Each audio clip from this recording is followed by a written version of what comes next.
Today is International Youth Day. However, millions of young people in South Africa are challenged by both unemployment and poverty. The ailing economy and the rising cost of living continues to be a major concern. Some experts are warning the country is at risk of becoming a failed state. The latest crime stats paint a grim picture. The backdrop is a continuing theme of corruption, enrolling blackouts, water shortages, a shaky healthcare system, and myriad other state failures. Others say this is the cost of corruption and negligent leadership. Speak now to research.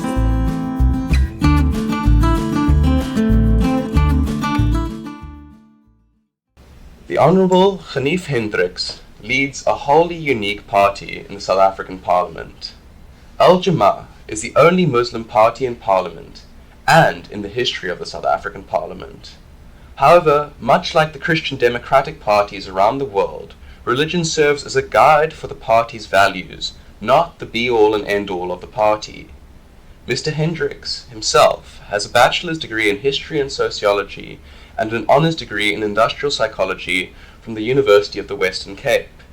He spent most of his career working outside of politics, working as a lecturer at UWC and CPUT, a teacher at many schools, the human resource director of MWeb, and various roles at Nestle. He was also a founding member of the Muslim Student Association of South Africa, the deputy chairperson of the Forum for Black Journalists, and the general secretary for the Union of Workers with Sensory Disorders. In 2002, he received the Pioneer of the Internet in South Africa award.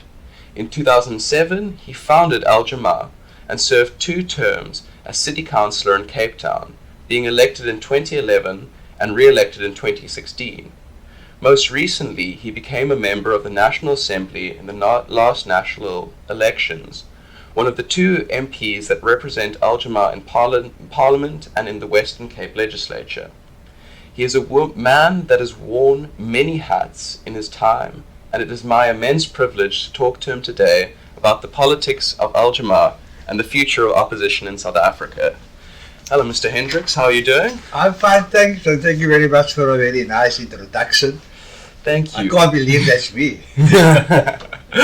So, Mr. Hendricks, where did you grow up? I grew up in an area called District 6. District 6 was at the forefront of forced removals when the Group Areas Act was one of the key legislative matters of the National Party.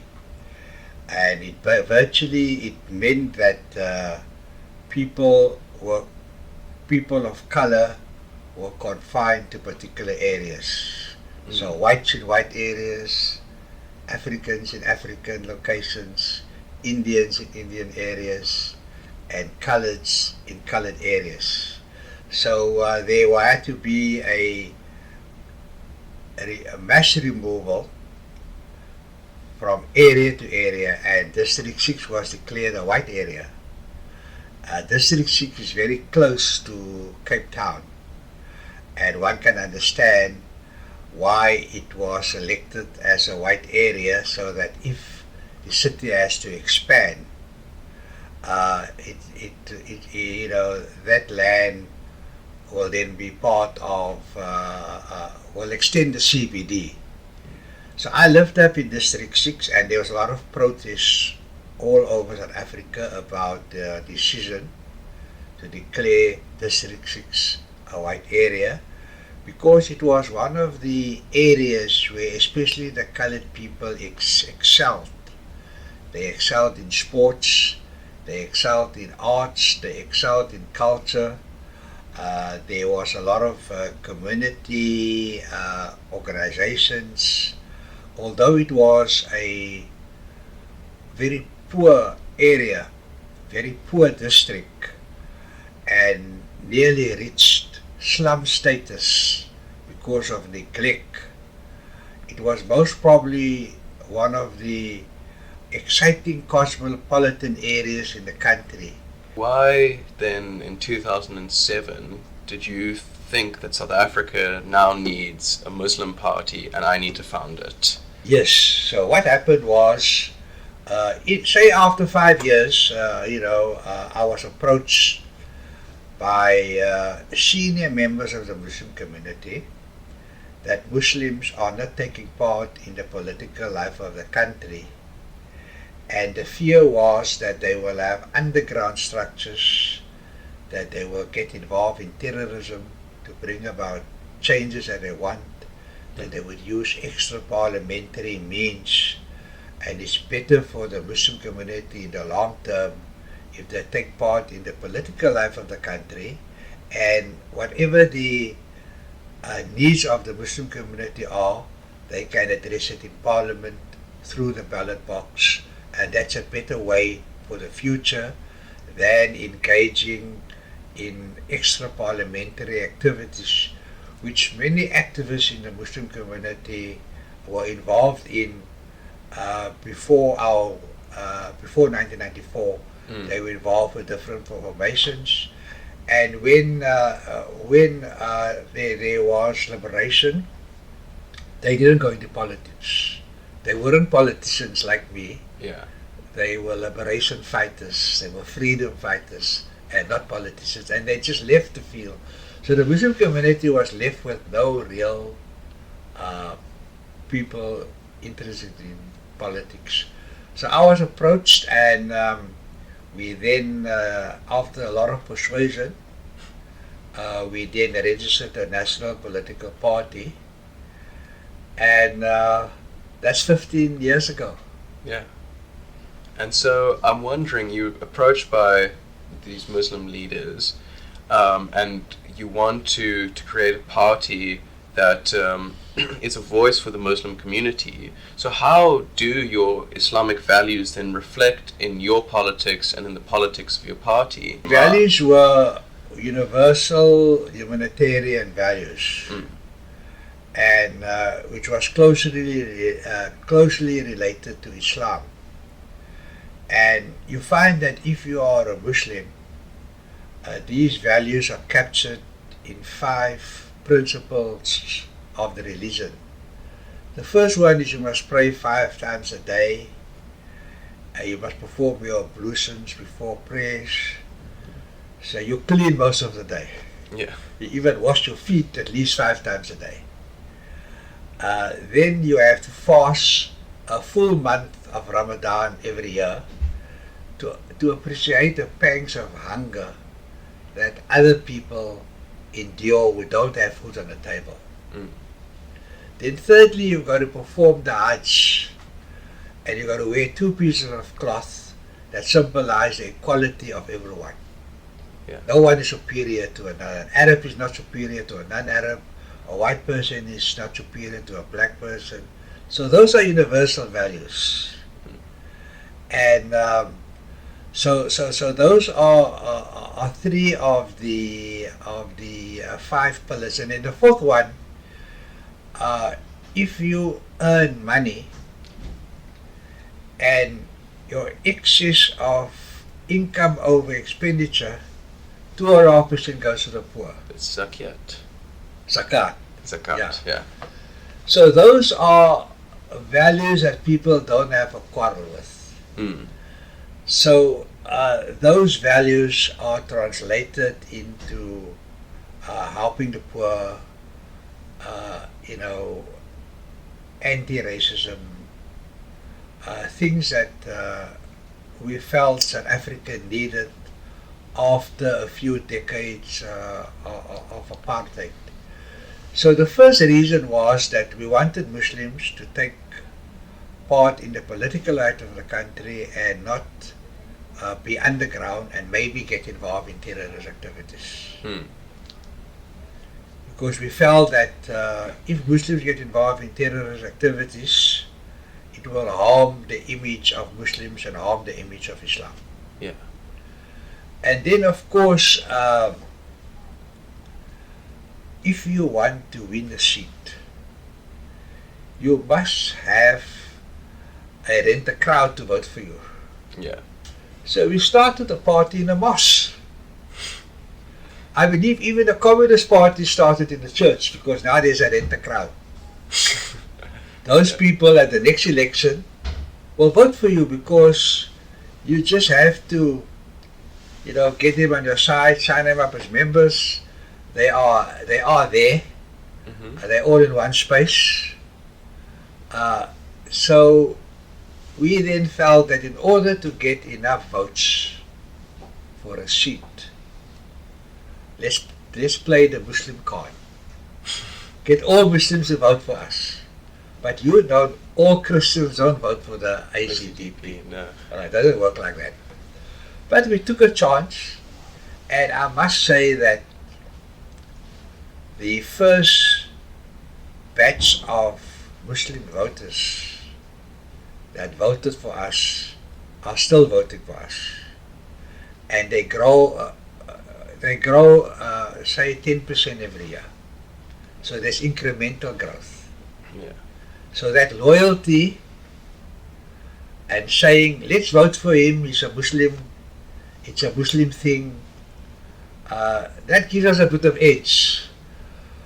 But Muslims are only 2% of the South African population. That's not going to get me to become president of the country. Yeah. We have to be a platform for all communities. So later on we switched. Yeah. So why would a non-Muslim vote for Jama-ah then? They will vote for you because of your universal humanitarian values and the trust they have in the leadership. So we had to show that side of Islam. And what helped in the last 10-15 years is that there's a lot of poverty. People were hungry, and Muslims were in the forefront of feeding people. Yeah, it's a central pillar of the religion as well. Feeding people. I mean, Give of the Givers is seen as a Muslim outfit because it has a Muslim leader, and it was based on a inspiration by the Sufis. That Imtiaz Suleiman, start such a humanitarian organization. So when you come to a township and you wear your top, the white dress that the imams and the sheikhs wear, yes, people will be jubilant. They say, here comes the food. Yeah. So obviously if you ask those people, vote for a Muslim party, the door is open for them to do so. Although my experience is that people never voted for us because of our charitable nature and giving them food. They liked the leadership. They liked the fact that our doors were open to anyone, and the universal principles, humanitarian principles that they saw Islam. And also many Muslims were in parliament, belonging to different political parties, even the Communist Party, and they excelled. So many people felt, that there's no problems in voting for a Muslim party. Yeah. What is your manifesto promise? Exactly. And so I was wondering, how do you see Islamic values and democratic values complementing each other? Because you've talked about the kind of humanitarianism embedded in Islamic values, and it's clearly that you see that there is a central place that could be given to Islam in a democracy. So how do these two sets of values overlap then?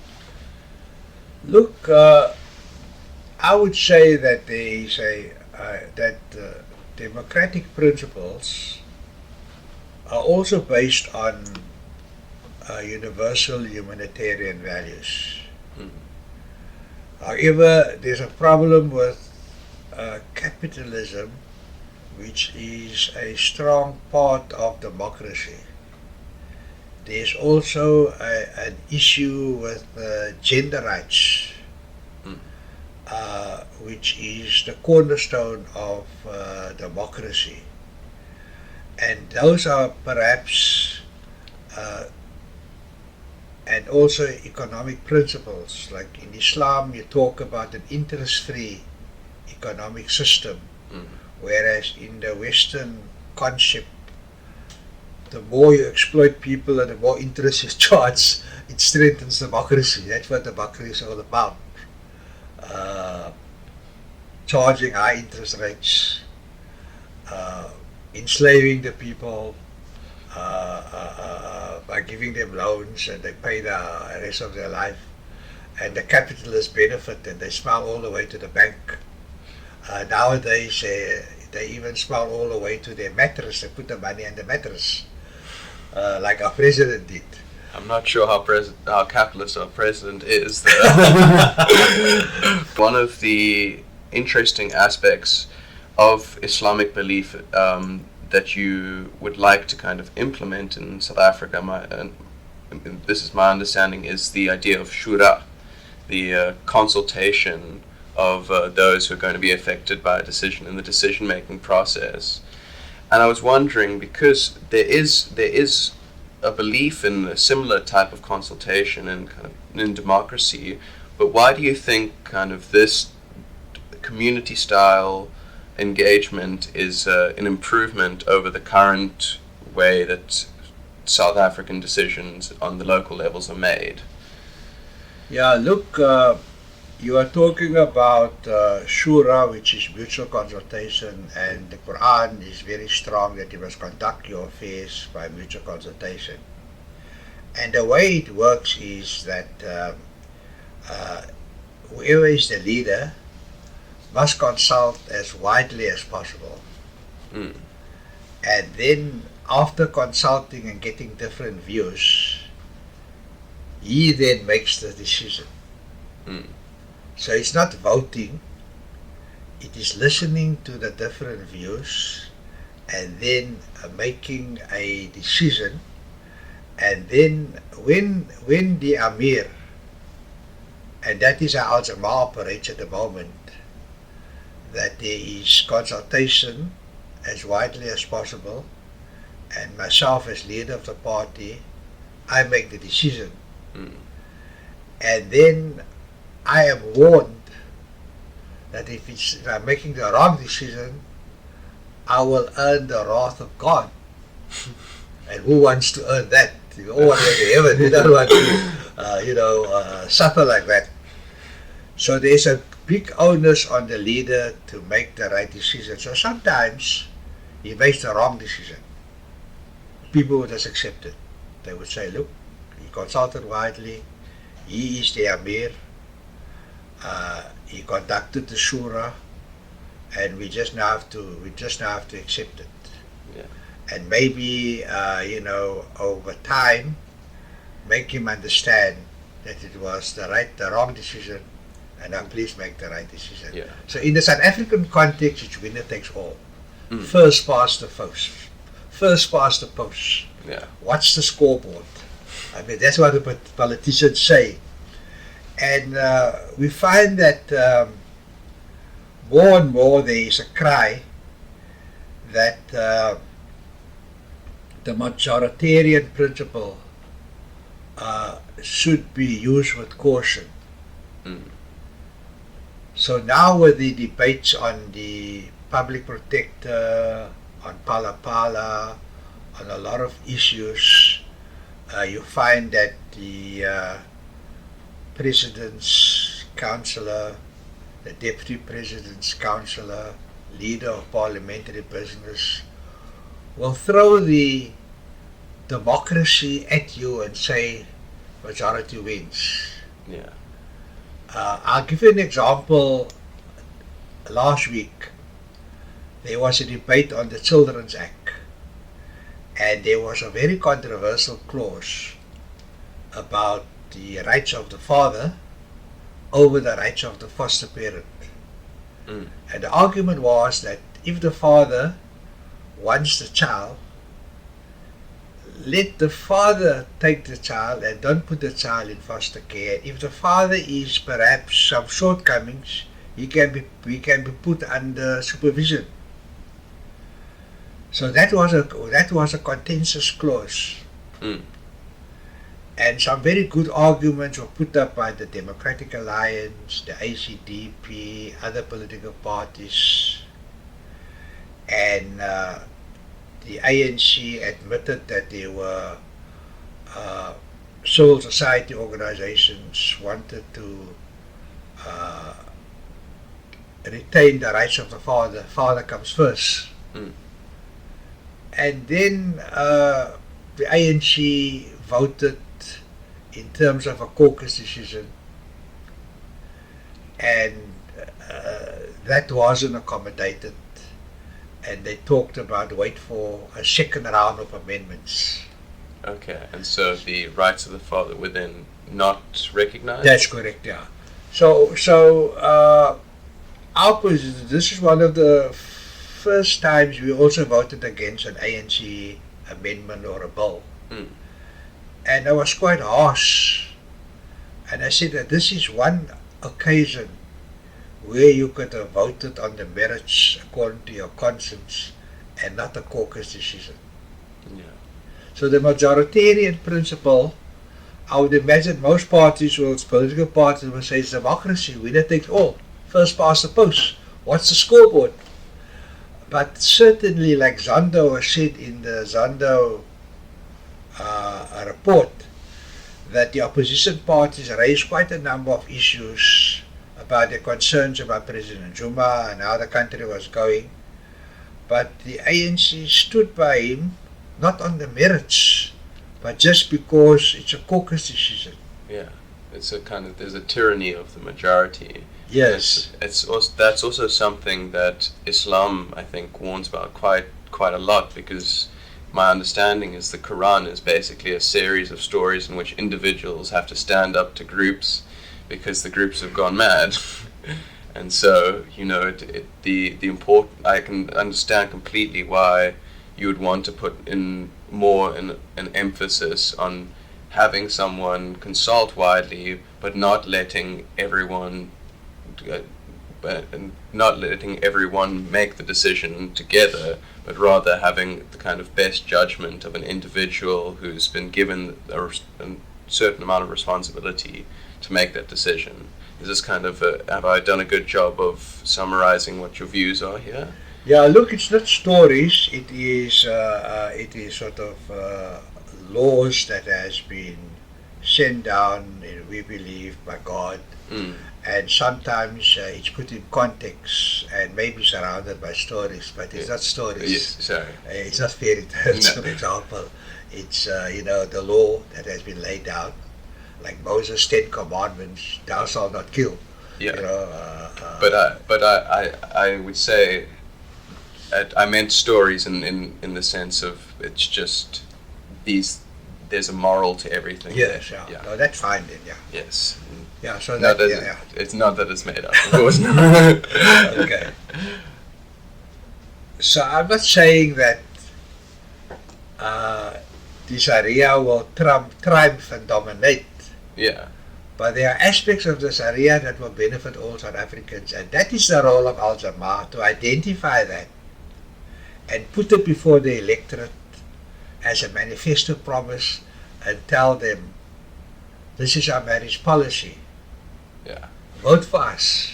Well, this is our economic policy. This is our policy when it comes to interest, and I'm sure that a lot of South Africans who are in debt will support a non-interest economic system. Yeah, I would say that you might have problems with the non-indebted South Africans in that sense. But so to continue what we're talking about here, what is then Jama-ah's stance on women's rights more broadly outside of the context of marriage? Yeah, look, as a staunch Muslim and a staunch Sunni Muslim, it is my view that Muslim women have more rights than Muslim men. If I examine the rights of boys and girls from the cradle to the grave.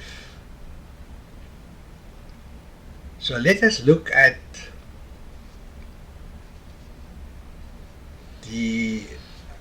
signature event in the life of Muslims is getting married, starting a family, having children. That must be an important event. Mm. And who's got the upper hand? The woman. She decides the bride price or the dowry. Mm. It's unlimited. And she may demand, if you want my hand in marriage, if you want to start a family, and if you want children, these are my requirements. Yeah. And the requirements are unlimited. She can, for example, say that I know my one friend, his wife, Serene, said, I want a Krugerrand on each time it's my birthday. And you either accept or she moves on. He accepted. He loved her so much. Right? He accepted and he pays his Krugerrand diligently. His wife died. He's got a second wife, which didn't impose that on him, so he's off the hook now. Don't have to pay the Krugerrand. But the women can lay down in the when she stipulates a condition, and I know that Islam gives you the right to marry 4 wives. Mm. I don't have a quarrel with that. But if you take a second wife, I want to have the right to end my marriage with you. Mm. I don't want to remain as your wife if you take a second wife. So she has the liberty to put down conditions that surpasses all the rights the Western world gives to women. She can put it before she gets married. Mm. But outside of the context of marriage, so for example, what would Jama-ah stance be on the wearing of hijab or a burqa? Look, that is a matter of faith. Mm. So if she's a Muslim woman and she gets married to you in terms of the Sharia and everything that goes with it, that is not something imposed by the man. It is a matter of faith. Okay. That women should be dressed modestly, and even men have a dress code. Mm. So you're either a Muslim or not a Muslim. Yeah, and so you don't. So if you decide that, okay, now I'm not going to follow the precepts of the religion, you may be out of the fold of Islam, or you may be a bad Muslim. Mm. And so I was asking it because the question is maybe better phrased as, would you try, given if Jama-ah was given power, would you try to impose kind of these dictates more broadly, or would you continue with the way that things are currently going and leave it up to the believers to follow those dictates? Look, such as what that? Jama-ah will do when it is in power is to make sure that women and men understand the dress code. But we wouldn't enforce it. Okay. It will be a matter of conscience, a matter of practice, but we wouldn't enforce it because Islam itself says there's no compulsion in religion. Mm. So, some imams and maulanas, like the Taliban, would want to enforce it because they think they are doing something good, not because they want to oppress women. They want women to go to heaven, and they feel that let us not educate you, but hold your hand along the way, spoon feed you, do all sorts of things to motivate you. Pass legislation, for example. Yeah. And so I think you're kind of hinting at what the answer will be to the next question, but what about Jama-ah's stance on LGBT rights? Look, there is a matter of faith that there is unanimous agreement amongst Muslim scholars, Muslim women scholars, that while we will tolerate it because we live in a non-Muslim country, we won't embrace it, we won't support it, and we will frown upon them promoting such a culture.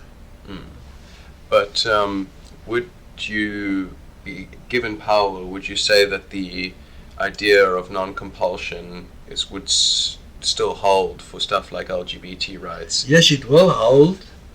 The non-compulsion will still hold, but there will be a very strong attempt to discourage people from voluntarily embracing such a culture.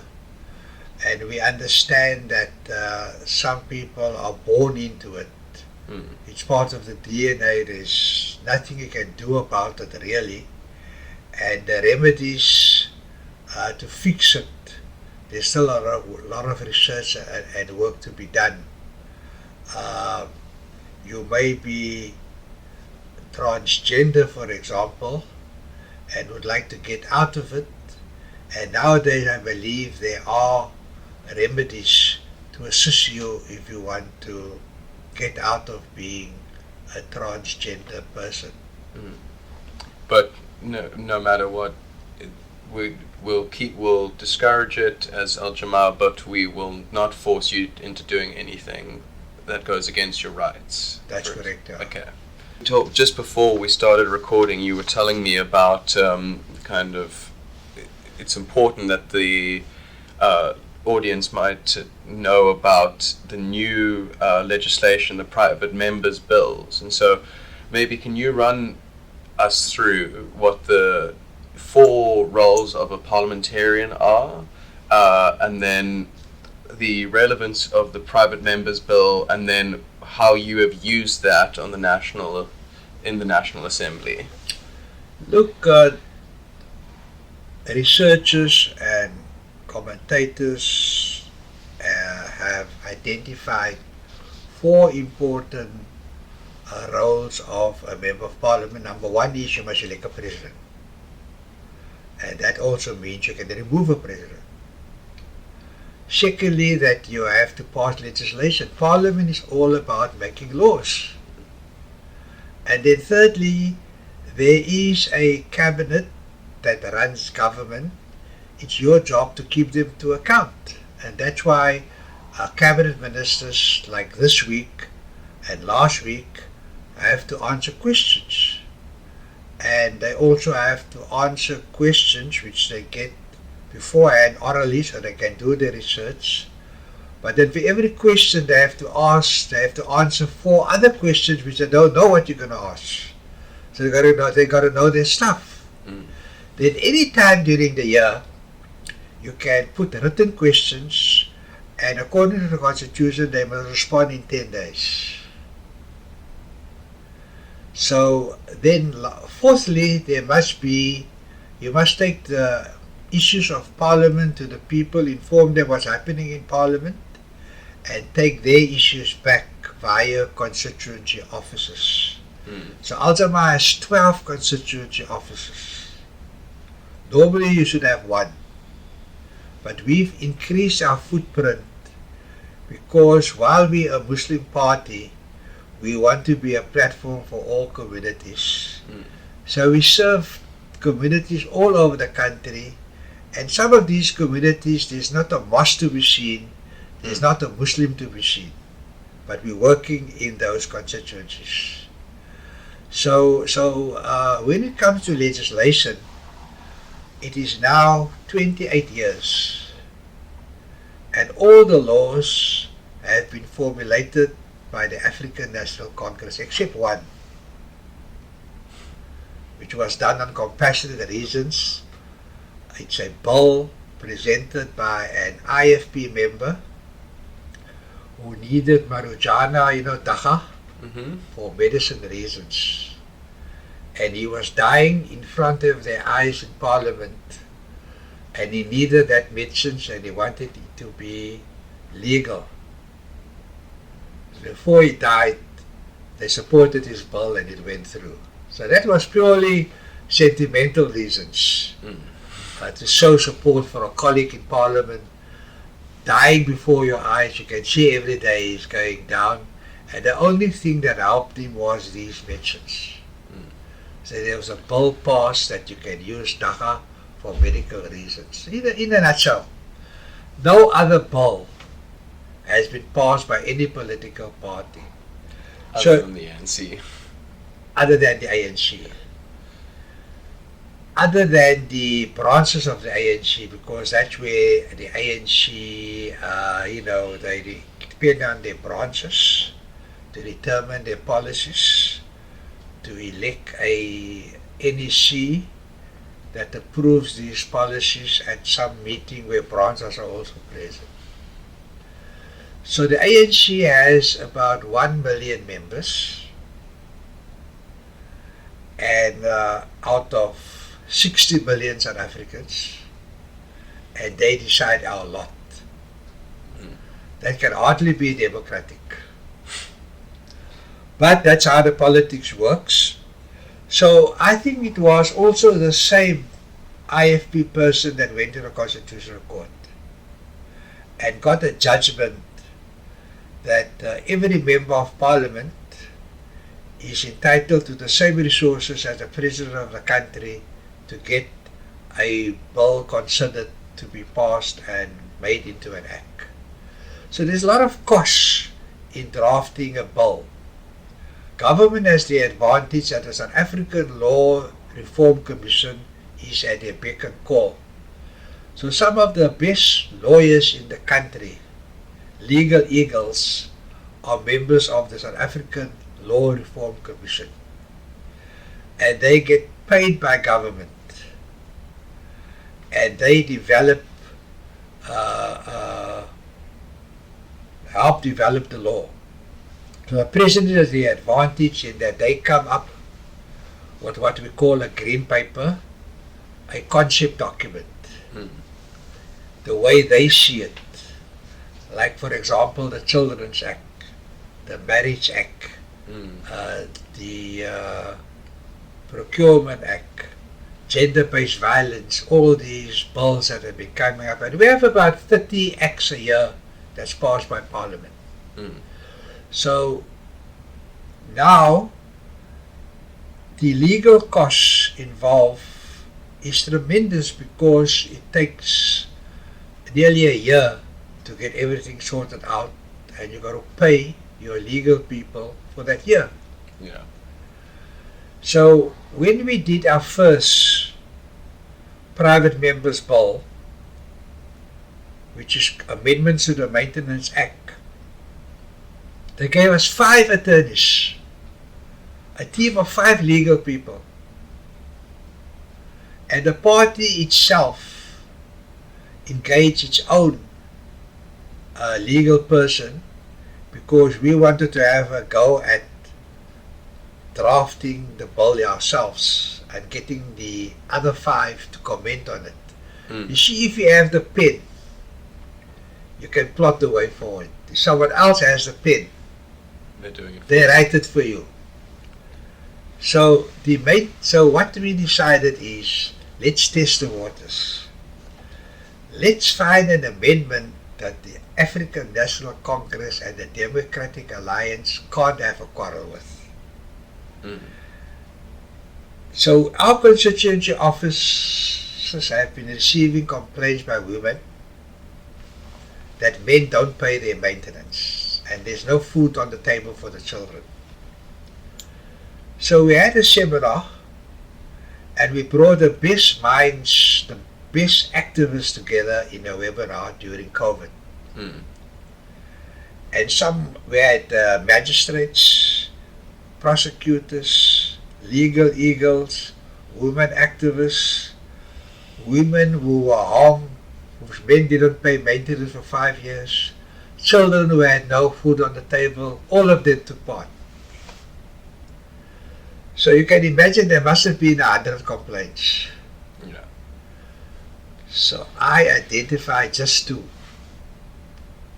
winners that will have the best chance of getting the vote. We only have one vote out of 400.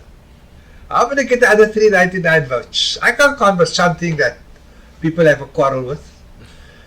So the one amendment is an easy amendment. That in terms of the law as it stands, only the complainant gets assistance for travelling and subsistence to go to the maintenance court. The complainant who is a woman gets no assistance. So first of all, a woman doesn't get maintenance, she's got no money. It costs, she has to take 3 taxis to go to court. The court adjourns to the next day. She can't go back to where she stays. She wants to remain in the area. And then she's got no sleeping accommodation. So the amendment is very simple. That the same benefit that the defendants get, the complainant must get. Okay. Discriminated. You can't discriminate against a woman just because she's the complainant. The second one was that the disputes took up to 5 years. For the 5 years, no food on the table for the kids that are at school. Because the two parties can't agree on the amount of the maintenance. So we built in a alternative dispute resolution procedure that within 30 days, the matter must be resolved by arbitration or mediation if the magistrate so agrees. So if a woman explains to the magistrate, I can't wait, this thing is going to drag on for a year or 2. Give me, let's resolve it through arbitration. I want 100 Rand a month, he's offering 10 Rand a month. And so, let's get an arbitrator to say what is a fair amount in terms of his salary and the way our lifestyle was before the breakdown. And so were you successful in getting this passed? So, we then had to get a certificate that says that our amendments have constitutional muster. So we've got that. The second step was an announcement in Parliament that our bill is on the way. That has happened. The third aspect is the first reading and a debate which will happen on the 22nd of September. No other political party has reached that stage with any bill. So it's not because of anything but how we selected what to take to Parliament, what laws to make. So you're kind of finding the ways in which you can use whatever small influence you have to make the small adjustments that improve the lives of people. Is that what you're So the next one is permits for the poorest of the poor to trade. At the moment, they have to get a permit in order to make some cakes in the kitchen and sell it. So the 350 Rand they get as a social welfare grant, they can use that money, buy the ingredients and double the money. But in order to sell on the roadside or open spaces or trading spaces, they need a permit. And that is so onerous, you need to be an IT whiz-kid to apply for the permit online. And then there are problems with, there are so many other problems. So we are making an amendment to the Business Act to say no more permits, but only registration. So how does that change? It now means that any person that wants to bake some cakes in the kitchen and sell it to put bread on the table, or buy a big packet of chips and make 10 small packets and resell it, they don't need to go through a 2-month period to get a permit. They just register and they trade. So there are 4 bills that we're busy with. The maintenance amendment benefits all women. The registration of the nikah, which you referred to in the Concord has given them 2 years to bring about the legislation that follows a judgment. We're not waiting for the 2 years. We've already introduced an amendment to the Marriage Act and to the Divorce Act, and that is now registered in Parliament. So we're pursuing that, but that will require a lot of lobbying. It is not as easy as the amendments to the Maintenance Act and as amendments to the Business Act. Then we are looking at a third new act to supplement the Basic Conditions of Employment Act. The Basic Conditions of Employment Act and the Labour Relations Act makes it very onerous on employers to employ staff. There's just too many conditions that apply. When the President unleashed 5 million jobs at low salaries during COVID for the indigent, there were no labour rights that went with it. So we want to introduce legislation to encourage what the President did, to encourage the corporate world to do the same thing. Offer a lot of jobs to indigent people, maybe at lower salaries, no sick leave, no annual leave, no bonus, no labour rights, fire on demand, to make sure that the 5 million people who are on grants, social welfare grants, get jobs. And the jobs will pay 5 times more than the social welfare grant, but still below the belt. So it helps the social welfare system and the budget, and it puts those people in a special class of employment with no labour rights. Now, that's very controversial. I've been a Secretary General of a trade union for 10 years. For me to suggest that all the rights that we fought for since even during apartheid is now down the drain for 5 million people is not easy to stomach. But I hope to convince the electorate that that is to lose your labour rights is better than to get a 350 Rand social welfare grant and get a job which pays 5 times more. And so one of the things that I think South Africans are going to be, and the voters are going to be particularly interested in, is the issue of corruption and how you are going to try and avoid it within the party. And so I have a few questions about how Jama-ah handles and will handle corruption. So firstly, how does Jama-ah currently hold its representatives accountable?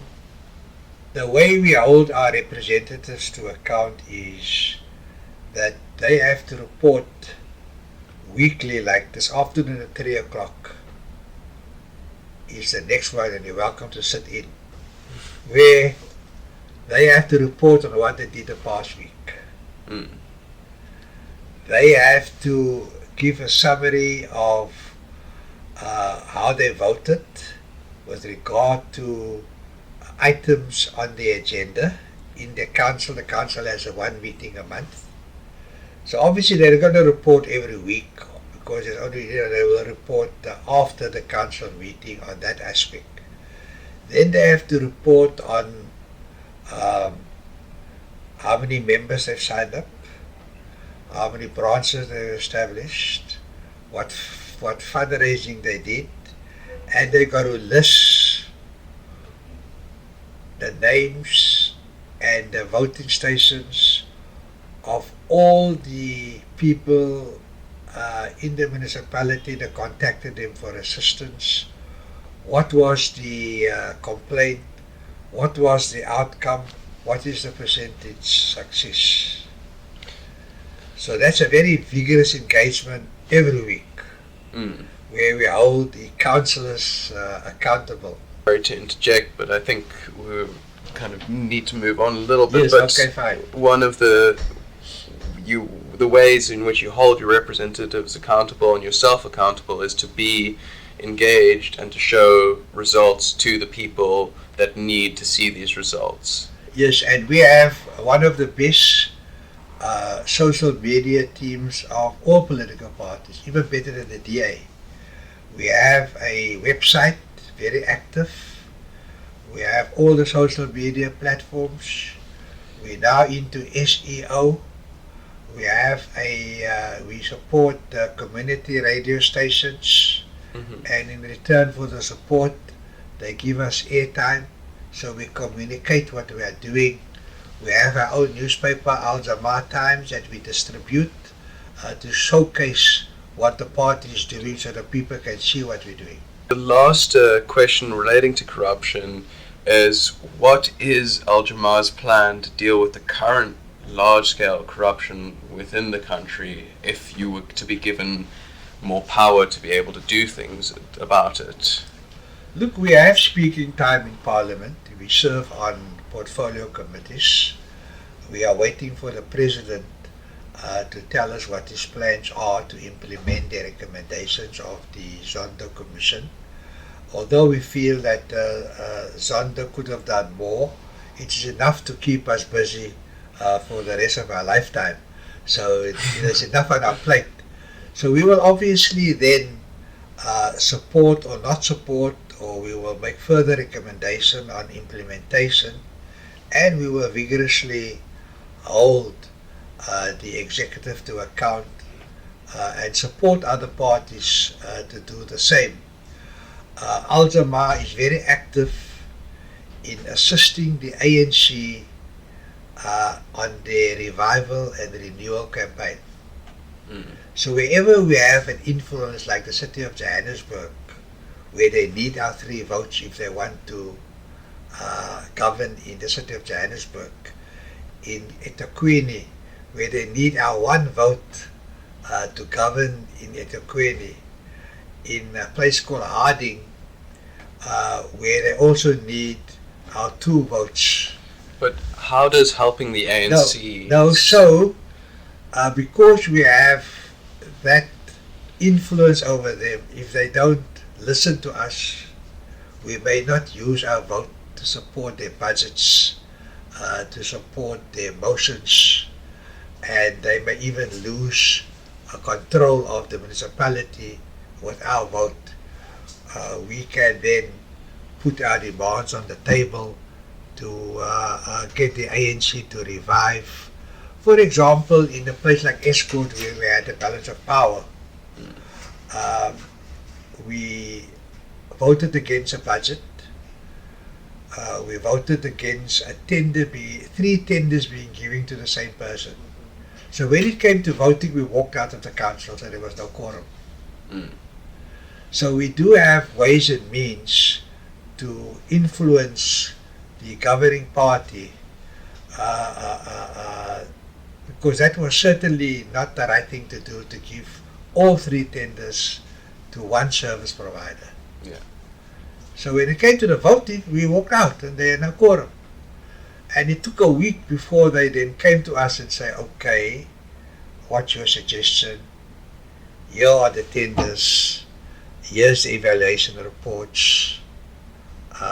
We feel that this person should maybe get 2 of the 3 tenders on the merits. And we would then agree and say, no, but we still feel that it should be fairly distributed.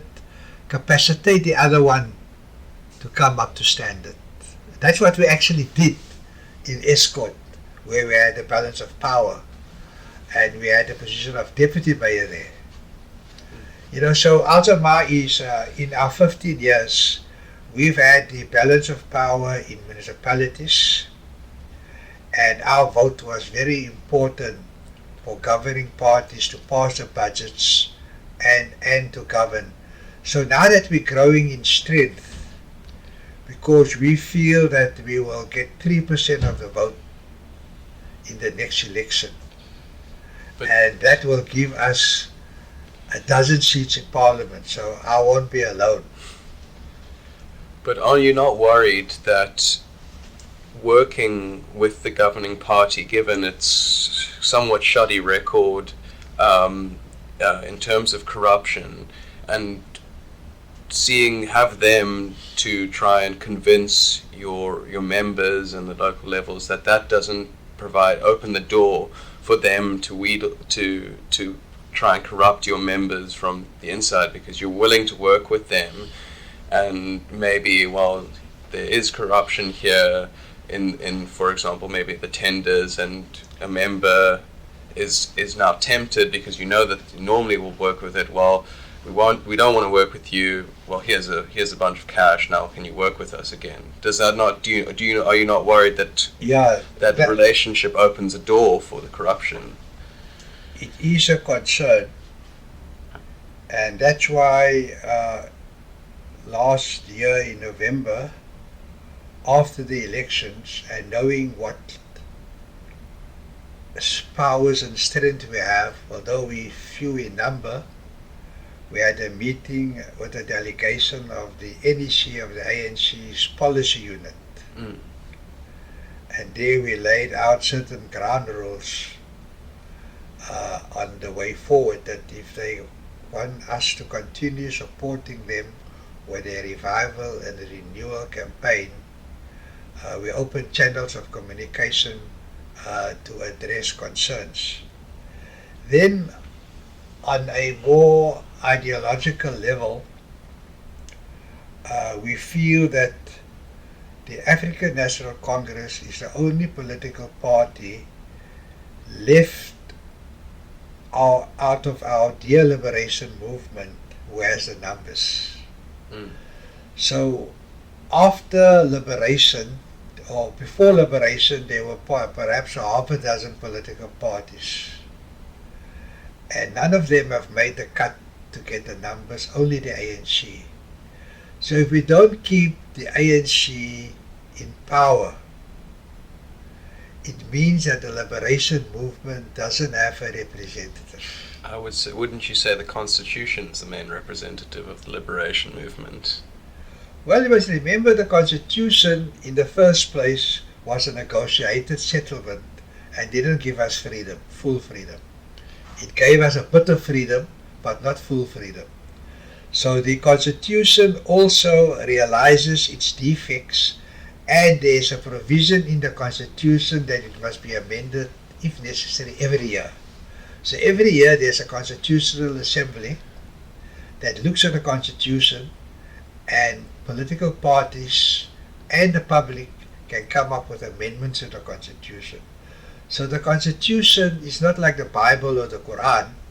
It is an evolving document, that still needs a lot of reform. So to get back onto Al Jama-ah, and to kind of end, I think we should talk about your policy platform going forward. So if you were to be elected president in 2024, what would be the top 3 policy areas that you would focus on in the first 100 days?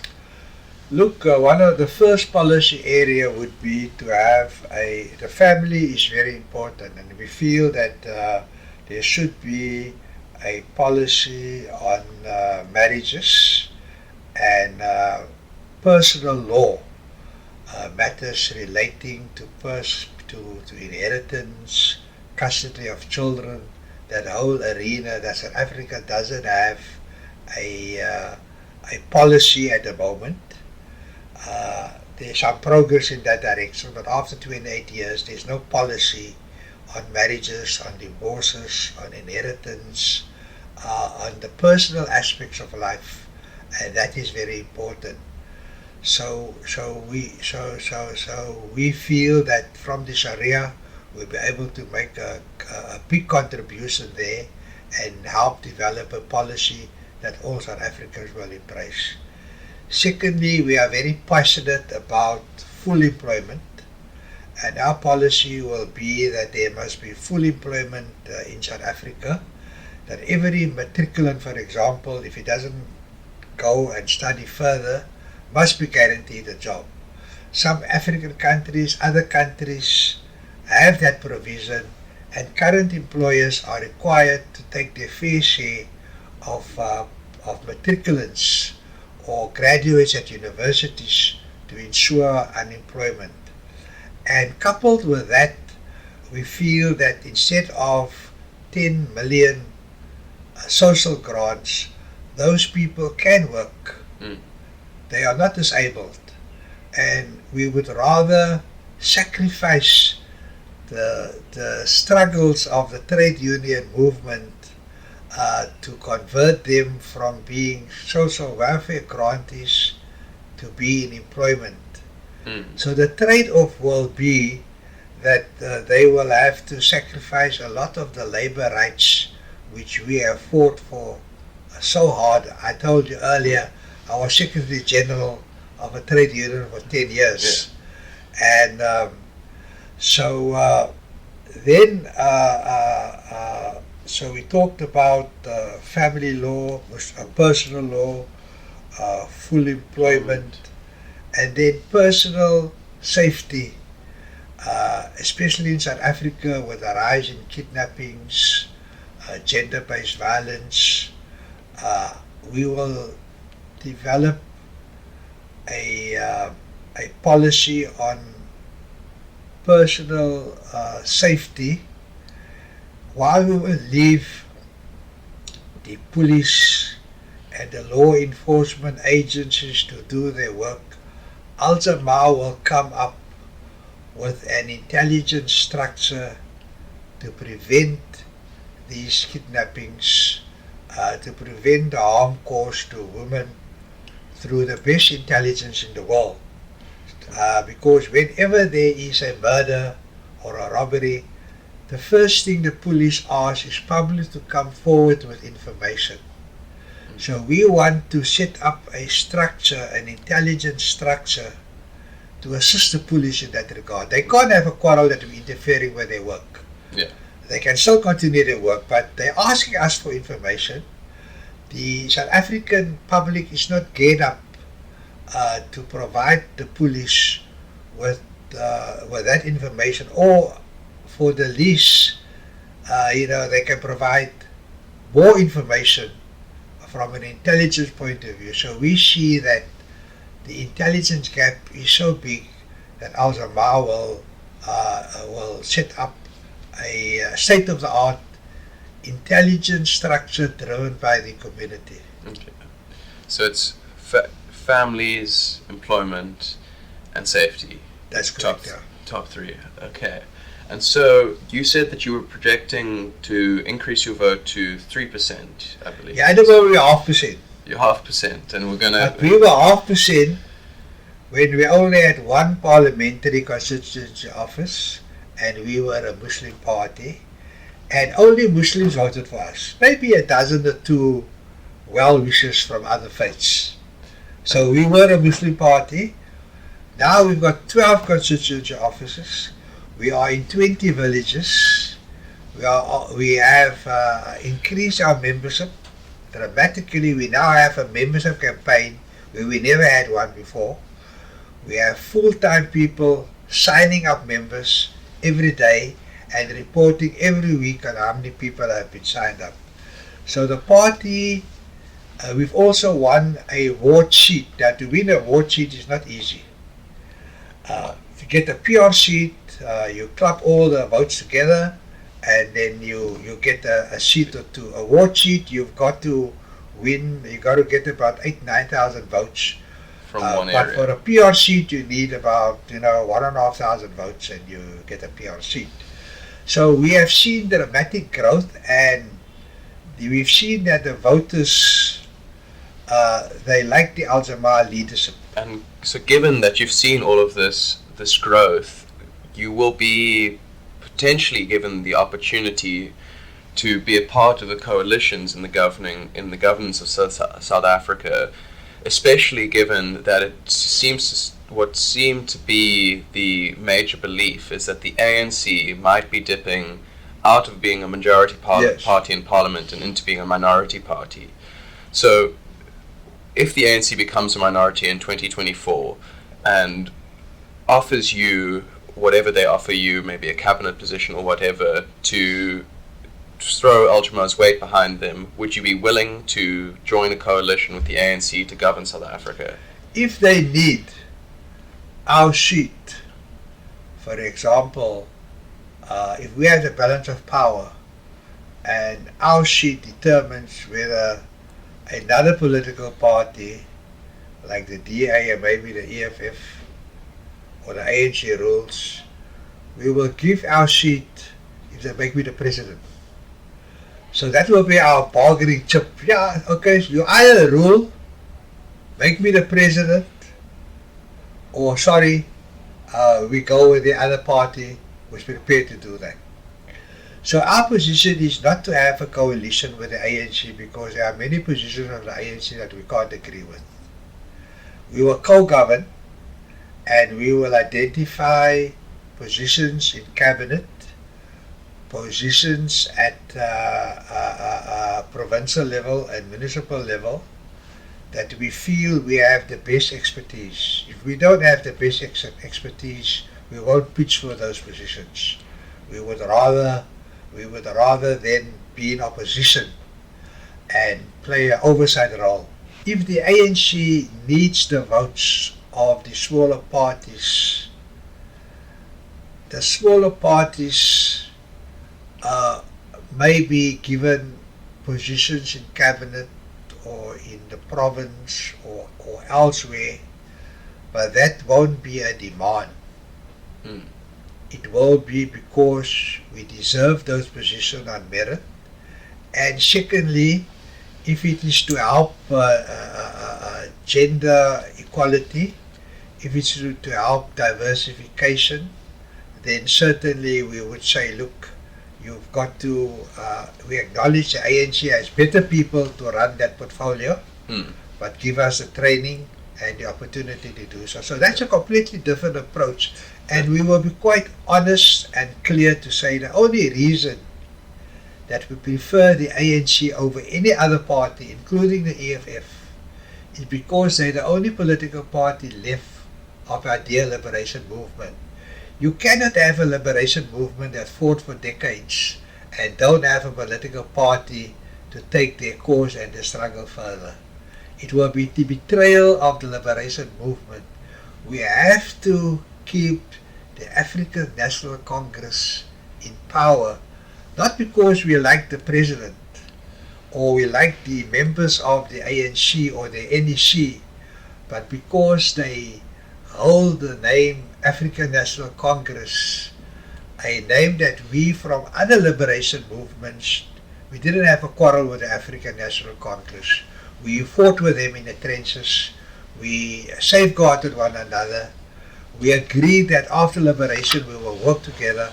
Al Jama-ah will keep its promise that after liberation, if they have the numbers, we will support them, not for the sake of the ANC, but for the sake of the liberation movement.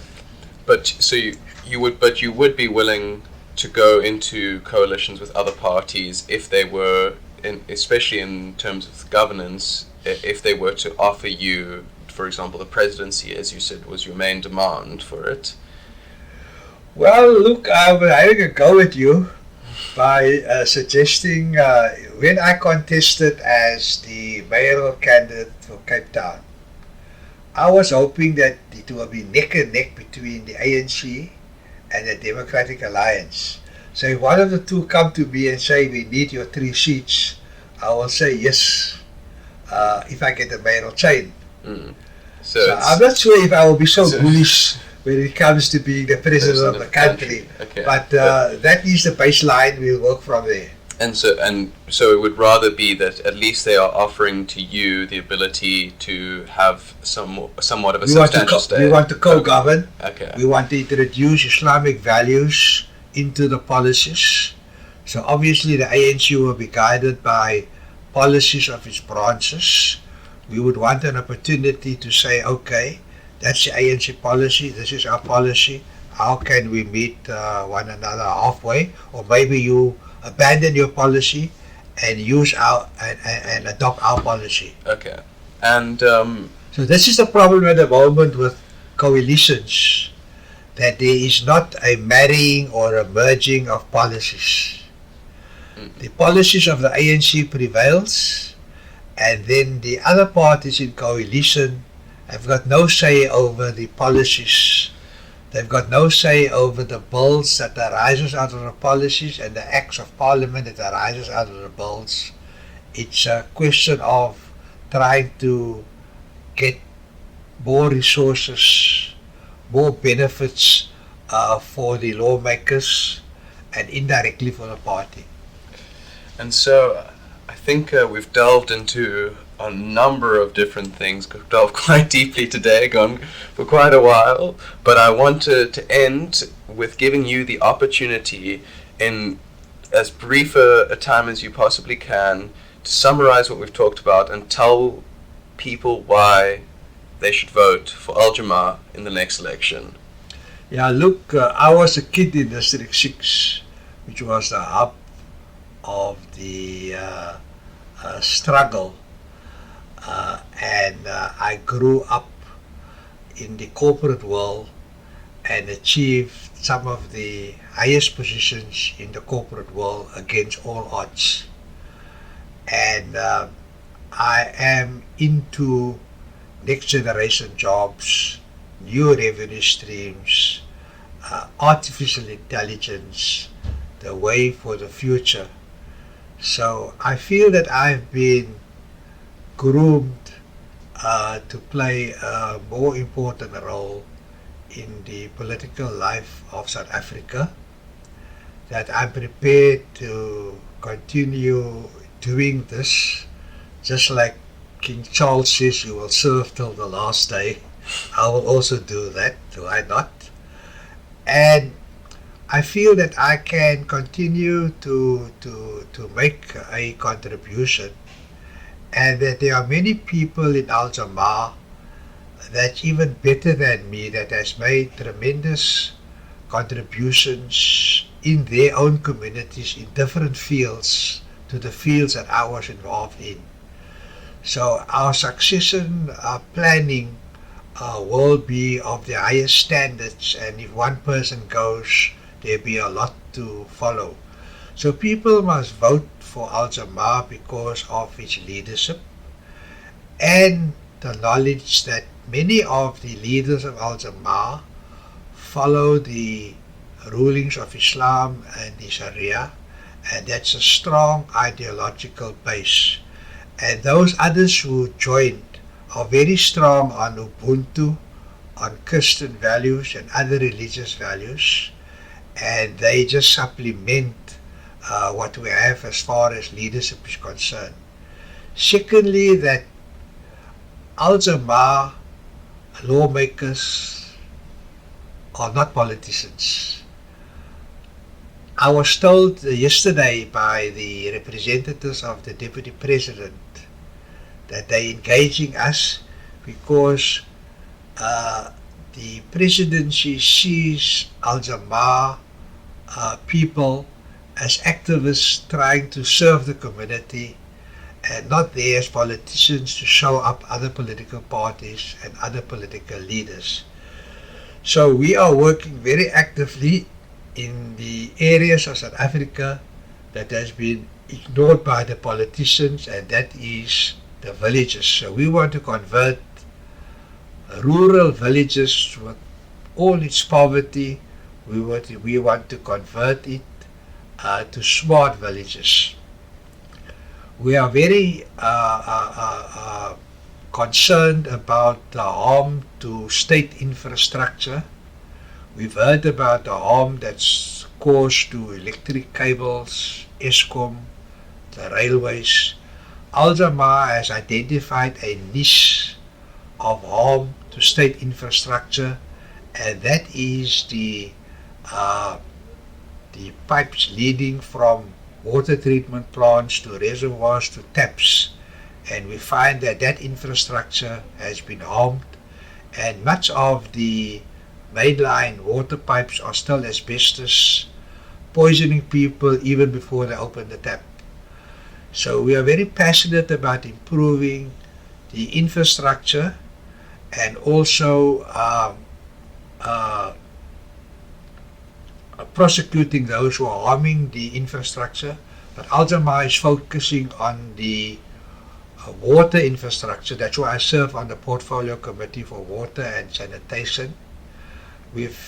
As councillors, we've done a lot of work because there's sewage pollution of our rivers, and sewage pollution is considered to be worse than climate change looking forward. So we feel that we bring a different dimension to politics. Like I say, we're not politicians, we are activists working in a parliament, in a municipality, in a provincial chamber. So we're there to serve the people. And because the leadership have got high moral values, are servant leaders, they want to serve, we feel that we deserve everyone's vote. And secondly, that the areas we are focusing on, no other political party is doing that. So we come with a different set of priorities, and if that priorities appeal to you, we will ask the voters then to consider voting for Al-Jama-ah, because while we started off as a Muslim party, we've emerged strongly as a platform for all communities. Well, thank you so much, Mr. Hendricks, for your time. It was an immense privilege to speak to you today. And no, it was an honor, and the questions was very insightful. It kept me on my toes, and it will better prepare me for my next interview. Thank you so much. That's all I want to hear.